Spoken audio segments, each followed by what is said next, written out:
इसी के साथ बदलते भारत की शान।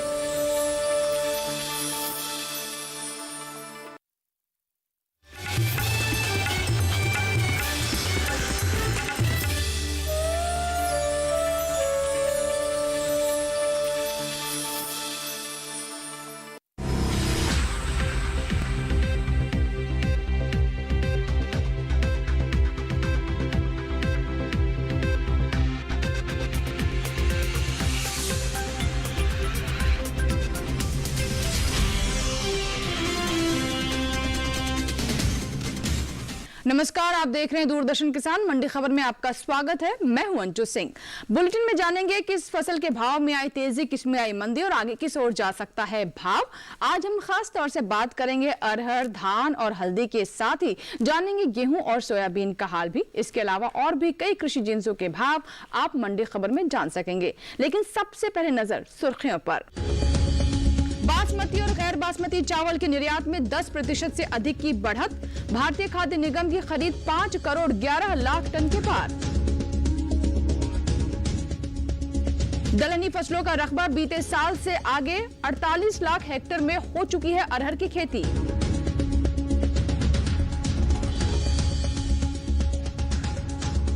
और उठापटक के साथ हुए हल्दी के सौदे, पैदावार में कमी का अनुमान। बुलेटिन के पहले हिस्से में हम जानेंगे अरहर का हाल, लेकिन शुरुआत करते हैं धान से। आपको बता दें कि इस साल देश में बासमती और गैर बासमती चावल के निर्यात में 10% से अधिक की बढ़त दर्ज की गई है।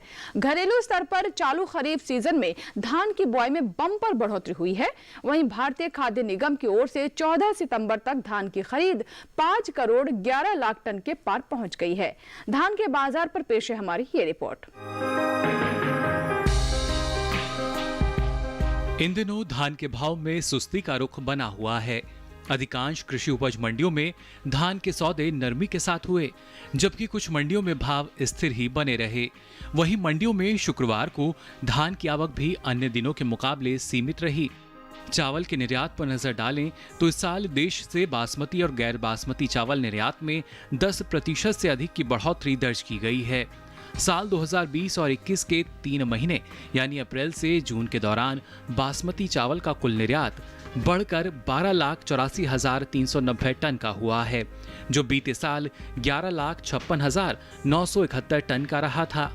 वहीं बात गैर बासमती चावल की करें तो वर्ष 2020 और 21 में अप्रैल से जून महीने के दौरान देश से इसका निर्यात 19,27,857 टन का हुआ है, जबकि बीते साल धान का निर्यात महज 12,15,139 टन का ही हो सका था।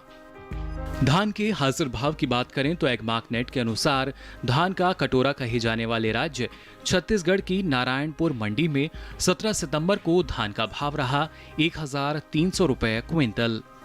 18 सितंबर को इसका भाव 100 रुपए टूटकर 1,200 रुपए क्विंटल पर आ पहुंचा। ओडिशा की बोनाई मंडी में इस दौरान धान के भाव स्थिर बने रहे। 17 और 18 सितंबर को यहां धान के भाव बिना किसी बदलाव के 1,815 रुपए के स्तर पर बरकरार रहे, जबकि राजस्थान की कोटा मंडी में धान के सौदों में 759 रुपए की भारी गिरावट के साथ कारोबार हुआ। 18 सितंबर को यहां धान का भाव रहा 1,241 रुपए क्विंटल, जो 17 सितंबर को 2,000 रुपए क्विंटल था। इसी तरह उत्तर प्रदेश की लखीमपुर मंडी में 17 सितंबर को सामान्य धान का भाव था 1,720 रुपए क्विंटल। 18 सितंबर को इसमें 10 रुपए की नरमी रही और भाव 1,710 रुपए क्विंटल पर आ पहुंचे। इन दिनों भारतीय खाद्य निगम की ओर से देश भर के धान किसानों से सरकारी खरीद की जा रही है, जिसका सीधा लाभ किसानों को मिल रहा है। निगम के 14 सितंबर तक के लिए जारी ताजा आंकड़ों के अनुसार देश से धान की कुल खरीद 5 करोड़ 11 लाख टन के पार पहुंच चुकी है। तो वहीं खरीफ सीजन में धान की बुआई बीते साल से आगे चल रही है। 11 सितंबर तक धान की कुल बुआई 4 करोड़ 2,25,000 हेक्टेयर में हो चुकी है। तो अभी आपने देखी धान पर हमारी रिपोर्ट, और जानकारी के लिए रुख करते हैं बाजार के जानकार डॉक्टर रवि सिंह की ओर, जो कि हमारे साथ लगातार मौजूद हैं। आइए उनसे हम बात करते हैं। रवि जी, मौजूदा स्थिति को देखते हुए आगे किस ओर जा सकते हैं? धान के भाव क्या अभी से अनुमान लगाया जा सकता है? धान की ओवरऑल पैदावार करीब 102 मिलियन टन के आसपास देखने को मिलती है, और उड़ीसा, बिहार, असम, यूपी, इन सभी स्टेटों में काफ़ी अच्छी पैदावार देखने को मिली है और इस समय डिमांड की वजह से भी दामों में थोड़ा सा तेजी का दौर है।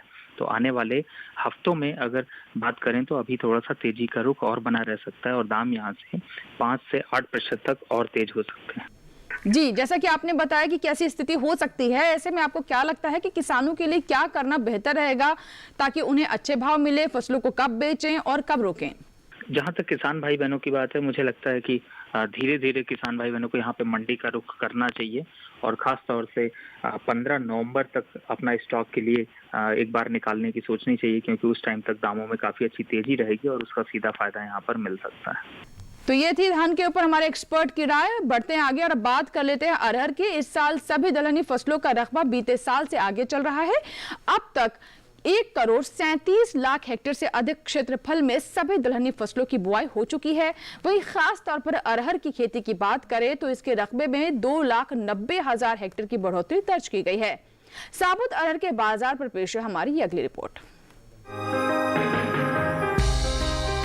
ज्यादातर कृषि उपज मंडियों में अरहर के सौदे उठापटक के साथ हुए। हालांकि कुछ मंडियों में भाव स्थिर बने रहे। शुक्रवार को मंडियों में साबुत अरहर की आवक अन्य दिनों के मुकाबले कम ही रही। इसके हाजिर भाव की बात करें तो एग्मार्कनेट के अनुसार गुजरात की राजकोट मंडी में 17 सितंबर को साबुत अरहर का भाव रहा 5,500 रुपए क्विंटल। 18 सितंबर को इसके भाव में कोई उतार चढ़ाव नहीं हुआ और भाव 5,500 रुपए क्विंटल के स्तर पर बरकरार रहे। वहीं राज्य की धोराजी मंडी में इस दौरान साबुत अरहर के सौदों में 250 रुपए के उछाल के साथ कारोबार हुआ।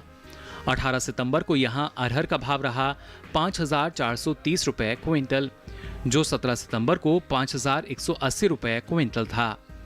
जबकि उत्तर प्रदेश की कानपुर मंडी में बीते 2 दिनों के दौरान साबुत अरहर के भाव में नरमी बनी रही। 17 सितंबर को यहां अरहर का भाव था 5,200 रुपए क्विंटल। 18 सितंबर को इसके भाव में 40 रुपए की गिरावट आई और भाव रहा 5,160 रुपए क्विंटल। इसी तरह राज्य की ही अलीगढ़ मंडी में गुरुवार को साबुत अरहर का भाव रहा 4,300 रुपए क्विंटल, जो शुक्रवार को 50 रुपए टूटकर 4,250 रुपए क्विंटल पर आ पहुंचा। दलहनी फसलों की बुआई की बात करें तो अब तक देश भर में दलहनी फसलों में शामिल अरहर, उड़द और मूंग के अलावा अन्य फसलों का रकबा 6,11,000 हेक्टेयर बढ़कर 1,37,00,000 हेक्टेयर के पार पहुंच चुका है। इसमें अरहर की बुआई सबसे आगे चल रही है। अरहर के रकबे पर नजर डालें तो कृषि मंत्रालय के साल 2020 और 21 के लिए जारी ताजा आंकड़ों के अनुसार चालू खरीफ सीजन में 11 सितंबर तक साबुत अरहर की कुल बुआई 48,11,000 हेक्टेयर क्षेत्र में हो चुकी है, जबकि बीते साल की समान अवधि के दौरान बुआई का आंकड़ा 45,21,000 हेक्टेयर रहा था। वहीं बात दालों के निर्यात की करें तो वर्ष 2020 और 21 के 3 महीने यानी अप्रैल से जून के दौरान दालों के निर्यात में 20% से अधिक की बढ़ोतरी देखने को मिली है। और हमारे साथ जुड़ रहे हैं डॉक्टर रवि, लगातार बने हुए हैं। अब धान के बाद अरहर पर उनसे बात कर लेते हैं।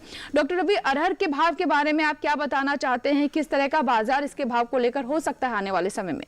अरहर की पैदावार लगभग 4.4 मिलियन टन के आसपास देखने को मिलती है और हम धीरे धीरे हमारे यहाँ की फसल यहाँ पर भारत में बढ़ी है और उसकी वजह से बाहर से अब इंपोर्ट कम करना पड़ता है। इंदौर, भोपाल, मुंबई, अकोला, जयपुर, कोटा, इन सभी मंडियों में देखें तो काफ़ी हद तक अरहर की यहाँ पर सप्लाई है। इस वजह से दामों में एक स्थिरता का दौर देखने को मिल रहा है।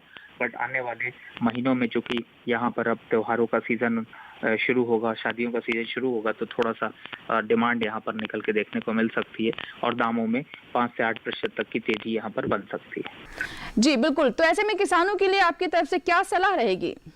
किसान भाई बहनों को अभी फिलहाल मंडी का रुख धीरे धीरे करना चाहिए, क्योंकि अभी मंडी में काफ़ी अच्छी डिमांड बनी है, तो आप अपना स्टॉक निकाल करके उसका सीधा फायदा यहाँ पर उठा सकते हैं। तो ये थी अरहर पर हमारे एक्सपर्ट की राय। इसी के साथ ही वक्त हुआ छोटे से ब्रेक का। ब्रेक के उस पार बात होगी हल्दी और गेहूं की। आप बने रहे दूरदर्शन किसान के साथ, देखते रहे मंडी खबर।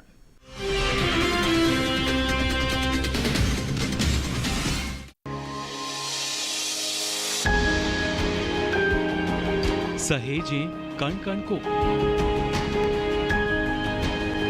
सुंदर दे रूप रंग आकार, स्वस्थ जीवन रहे जमीन पर, इंद्रधनुष हो साकार। देखिए प्रकृति की ओर, गुरुवार सुबह 9:30 पर।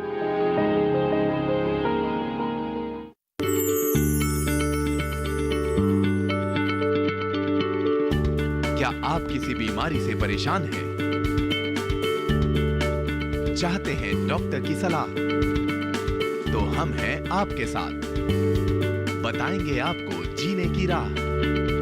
समस्याएं आपकी, समाधान देश के मशहूर विशेषज्ञों के। घर बैठे बात करें देश के जाने माने डॉक्टरों से। हमारे लाइव प्रोग्राम स्वस्थ किसान में हर शनिवार शाम 6 बजे से 7 बजे तक।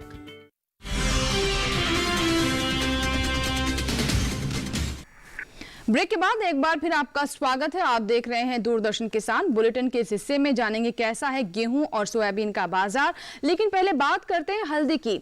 हल्दी की बात करें तो इसकी पैदावार में इस बार कमी का अनुमान लगाया जा रहा है, जिसके चलते बाजार में इसके भाव में भी उठापटक का दौर देखने को मिल रहा है।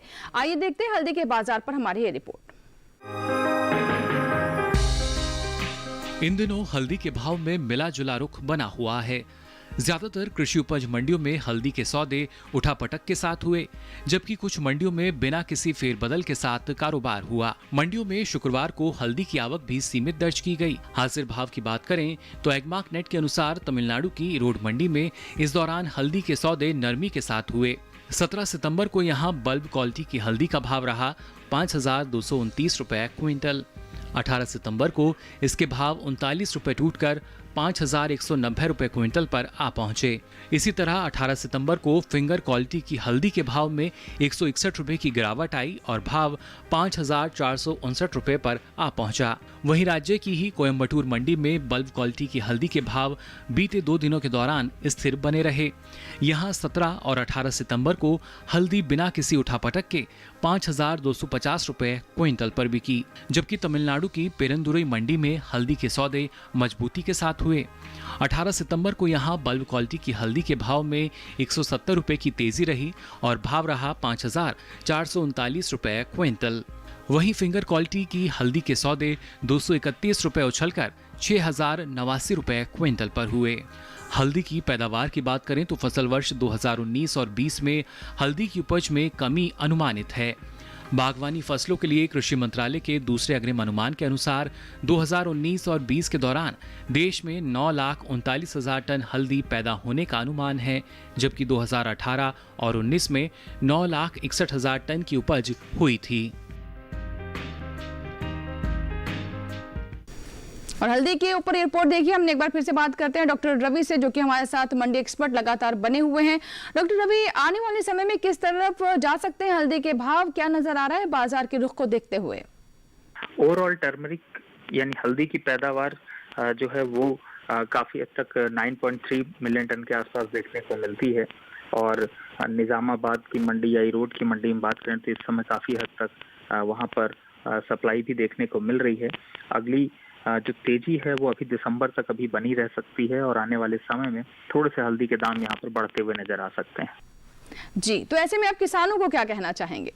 किसान भाई बहनों को अपना स्टॉक अभी थोड़ा सा रुक कर निकालना चाहिए और 15 दिसंबर से दिसंबर के पूरे महीने तक आप अपना मंडी का रुख कर सकते हैं। और उस समय इसके दामों में एक तेजी भी बनी होती है, तो उस तेजी का यहाँ पर फायदा उठाया जा सकता है। आप दिसंबर तक अपना स्टॉक निकालने के लिए मंडी में जा सकते हैं। चलिए, अब हल्दी के बाद मसूर की बात कर लेते हैं। देखते हैं देश के अलग अलग मंडियों में कैसे रहे मसूर के भाव। सबसे पहले बात करते हैं मध्य प्रदेश की काला पीपल मंडी की। मध्य प्रदेश की काला पीपल मंडी में मसूर का भाव रहा 5,120 रुपए। उत्तर प्रदेश की कानपुर मंडी में भाव रहा 5,200 रुपए और राज्य की ही ललितपुर मंडी में मसूर के सौदे 5,370 रुपए पर हुए। आपको बता दें कि सभी भाव आवक और गुणवत्ता के अनुसार हैं। मसूर के बाद अब बात कर लेते हैं कपास की। सबसे पहले नजर गुजरात की राजकोट मंडी पर, जहां पर कपास का भाव रहा 4,775 रुपए। यहाँ की हलवद मंडी में भाव रहा 4,000 रुपए और उत्तर प्रदेश की हाथरस मंडी में कपास के सौदे 5,100 रुपए पर हुए। सभी भाव आवक और गुणवत्ता के अनुसार है। और अब बात कर लेते हैं गेहूं की। कृषि मंत्रालय की ओर से इस साल के लिए जारी ताजा आंकड़ों के मुताबिक गेहूं की पैदावार में 35 लाख टन तक की बढ़त हो सकती है। साल 2018-19 में गेहूं की उपज 10 करोड़ 36 लाख टन रही थी, जबकि 2019-20 के लिए जारी 30 अग्रिम अनुमान के अनुसार इसकी पैदावार 10 करोड़ 71 लाख 80 हजार टन हो सकती है। गेहूं के हाजिर भाव की बात करें तो एग मार्केट के अनुसार गुजरात की दाहोद मंडी में लोकवान गेहूं का भाव रहा 1750 रुपए, राजस्थान की कोटा मंडी में भाव रहा 1750 रुपए ही। मध्य प्रदेश की खातेगांव मंडी में गेहूं के सौदे 1714 रुपए पर हुए, जबकि उत्तर प्रदेश की अलीगढ़ मंडी में धारा गेहूं के सौदे 1650 रुपए पर हुए। बता दें कि केंद्र सरकार ने गेहूं को लाभ पहुंचाने के लिए गेहूं के किसानों को लाभ पहुंचाने के लिए बीते 6 वर्षों में गेहूं के समर्थन मूल्य में खासा इजाफा किया है। साल 2014-15 में गेहूं की एमएसपी 1400 रुपए प्रति क्विंटल थी, जो कि 2020-21 आते आते बढ़कर 1925 रुपए हो गई है। यानी इस दौरान गेहूं के न्यूनतम समर्थन मूल्य में 37.5% की बढ़ोतरी दर्ज की गई है। डॉक्टर रवि हमारे साथ लगातार बने हुए हैं। रवि जी, आगे गेहूं की स्थिति क्या नजर आ रही है, और हमने बताया भी कि एमएसपी में किस तरीके की बढ़ोतरी हुई है, इसका बाजार पर किस तरह का असर देखने को मिल सकता है? गेहूं की पैदावार लगभग 99 मिलियन टन के आसपास देखने को मिलती है, जिसमें कि यूपी, एमपी और महाराष्ट्र इन सभी जगह पे देखें तो पैदावार काफी बढ़ी है। ओवरऑल मंडी में सप्लाई होने की वजह से भी यहाँ पर दाम अभी स्थिरता के दौर में है, ज्यादा उतार या चढ़ाव नहीं देखने को मिल रहा है। लेकिन दिसंबर के महीने तक में इसमें तेजी का रुख अभी बना रहेगा, क्योंकि आगे त्योहारों के सीजन होते हैं, तो इस वजह से गेहूं की डिमांड थोड़ी बढ़ सकती है। तो यहाँ पर अभी जो दामों में एक सीमित दायरा देखने को मिल रहा है, वो तेजी की तरफ बदल सकता है। तो किसानों के लिए क्या सलाह है? क्या उन्हें अपनी फसल रोकनी चाहिए, इसके बारे में विचार करना चाहिए, या फिर धीरे धीरे करके अपनी उपज को बेचे? क्या बेहतर रहेगा उनके लिए? किसान भाई बहनों को यहाँ पर अब मंडी का रुख धीरे धीरे करना चाहिए और लगभग 15 नवंबर से दिसंबर के बीच में अपना स्टॉक निकाल दें, क्योंकि उसके बाद नए स्टॉक की एस्टिमेशन आ जाती है, जिसकी वजह से दामों में बहुत ज्यादा बढ़त नहीं देखने को मिलेगी। लेकिन दिसंबर के महीने तक अच्छी तेजी बनती है और उसका फायदा यहाँ पर उठाना। तो ये तो गेहूं पर हमारे एक्सपर्ट की सलाह। फिलहाल वक्त है एक छोटे से ब्रेक का। ब्रेक के बाद जानेंगे सोयाबीन का हाल। आप बने रहे दूरदर्शन किसान के साथ, देखते रहे मंडी खबर।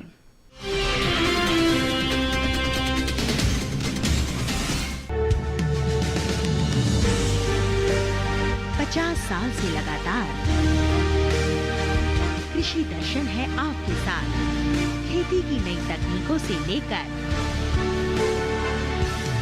किसानों की हर समस्या का हल, जारी है कृषि दर्शन का ये सफर।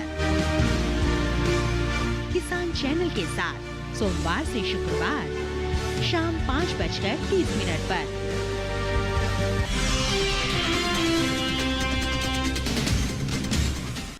ब्रेक के बाद एक बार फिर आपका स्वागत है। आप देख रहे हैं मंडी खबर और अब बात कर लेते हैं सोयाबीन की। मंडियों में शुक्रवार को सोयाबीन की आवक सुस्त बनी रही। इसकी उपज में अहम स्थान रखने वाले राज्यों की मंडियों में आवक न के बराबर रही। हाजिर भाव की बात करें तो एगमार्कनेट के अनुसार देश की अलग अलग मंडियों में 18 सितंबर को सोयाबीन के भाव इस तरह से रहे। गुजरात की दाहोद मंडी में सोयाबीन का भाव रहा 3850 रुपए। मध्य प्रदेश की खातेगांव मंडी में भाव रहा 3560 रुपए। राजस्थान की कोटा मंडी में सोयाबीन का भाव रहा 3600 रुपए, जबकि उत्तर प्रदेश की कानपुर मंडी में सोयाबीन के सौदे 4900 रुपए पर हुए। इस साल सभी तिलहनी फसलों में सबसे अधिक सोयाबीन की बुआई का रकबा बीते साल के मुकाबले आगे चल रहा है। कृषि मंत्रालय के ताजा आंकड़ों के अनुसार चालू खरीफ सीजन में 11 सितंबर तक सोयाबीन की बुआई 1,21,19,000 हेक्टेयर में हो चुकी है, जबकि बीते साल बुआई 1,13,30,000 हेक्टेयर में रही थी। यानी इस साल सोयाबीन के रकबे में 7,89,000 हेक्टेयर की बढ़ोतरी दर्ज की गई है। डॉक्टर रवि से बात कर लेते हैं। डॉक्टर रवि, सोयाबीन को लेकर आप क्या बताना चाहेंगे? फिलहाल तो सोयाबीन की जो पूरी पैदावार है वो 8.7 मिलियन टन के आसपास देखने को मिलती है और उज्जैन, कोटा, देवास, सांगली, राजकोट इन सभी जगहों पे सोयाबीन की डिमांड काफ़ी अच्छी बनी रहती है। लेकिन सितंबर से दिसंबर के बीच में इसकी फसल काफ़ी हद तक मंडियों में देखने को मिलती है तो इस वजह से थोड़ी सी गिरावट का दौर रहता है। और अभी हाल फिलहाल में अभी दामों में थोड़ी और गिरावट देखने को मिल सकती है, क्योंकि स्टॉक काफ़ी ज़्यादा है, तो थोड़ा सा यहाँ पर गिरावट का रुझान रह सकता है। जी बिल्कुल। तो ऐसे में किसानों के लिए आपकी तरफ से क्या सलाह रहेगी? भाव को देखते हुए किसानों को क्या करना चाहिए? जहाँ तक किसान भाई बहनों की बात है, मुझे लगता है कि अगर आपके पास सुविधा है स्टोर करने की, वेयर हाउस की सुविधा आपके पास है, तो इसको रखना चाहिए। और जनवरी और फरवरी में आप अगर मंडी की तरफ रुख कर सकते हैं, क्योंकि उन महीनों में इसके दामों उस समय थोड़ी सी तेजी का रुझान रहता है, तो उसका फायदा उठाया जा सकता है। फिलहाल अभी मंडी में दाम गिरे हुए हैं, तो थोड़ा सा रुक कर स्टॉक निकालना चाहिए। तो ये थे डॉक्टर रवि हमारे साथ लगातार कार्यक्रम में अलग अलग हमारी फसलों की जिन्सों के बारे में उन्होंने जानकारी दी। उम्मीद करते हैं कि हमारे किसानों ने सभी बातों को बहुत ध्यान से सुना होगा और जरूर उसी के अनुसार ही अपनी आगे योजना बनाएंगे। डॉक्टर रवि, आपका बहुत बहुत शुक्रिया। और अब बात कर लेते हैं केला की। जम्मू कश्मीर की नरवाल मंडी में केले के भाव रहे 2,900 रुपए। दिल्ली की आजादपुर मंडी में भाव रहा 1,750 रुपए। वहीं पंजाब की मोगा मंडी में केले का भाव रहा 1,700 रुपए। सभी भाव आवक और गुणवत्ता के अनुसार हैं। केले के बाद अब बात कर लेते हैं प्याज की। गुजरात की राजकोट मंडी में प्याज का भाव रहा 1,355 रुपए। जम्मू कश्मीर की नरवाल मंडी में भाव रहा 2,900 रुपए और महाराष्ट्र की पुणे मंडी में प्याज के सौदे 1,650 रुपए पर हुए। तो ये थे प्याज के भाव और इसी के साथ ही मंडी खबर में फिलहाल इतना ही। उम्मीद है कि किसानों को अपने उपज का सही भाव लेने में मंडी खबर से मदद मिल रही होगी। फिलहाल लेते हैं विदा, नमस्कार। लेकिन आप देखते रहें दूरदर्शन किसान।